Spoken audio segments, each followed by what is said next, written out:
Salam alaikum wa rahmatullah. Merci Cheikh Ahmed Bamba Khadim al-Mustafa. Je suis à la mosquée du prophète sallallahu alayhi wa sallam. On vient de prier la prière d'Al-Asr. J'ai vu tous ces enfants qui apprenaient, avec plein de gens qui leur enseignent le Coran, plein d'étudiants. Ils sont tous là, bien élevés, polis, bien habillés. Ils ont plein de sciences, ils connaissent le Coran par cœur, mashallah. Et je me suis dit, ils sont tous meilleurs que moi, alhamdulillah. Et moi, je remercie Cheikh Ahmed Bamba Khadim al-Mustafa. Merci Cheikh Ahmed Bamba Khadim al-Mustafa.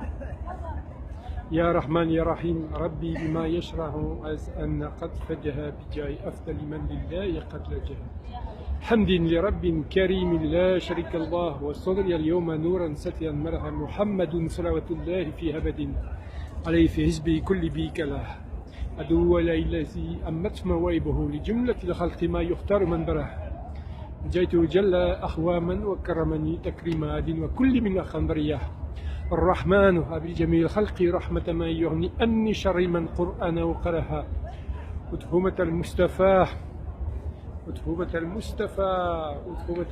عن كل مفسدة ولترحم الخلق يا من جداهم بدها يا ملك الملك يا من جل عن قواد ارحم جميع الورى يا آديا ردها محوت ما قد ناوى القلب من دره بجاه أفضل من لله قد لجها بجاه أفضل من لله قد لجها سبحان ربك رب العزة أما يصفون والسلام على المرسلين والحمد لله رب العالمين. يا جبش أحمد بامبا والسلام.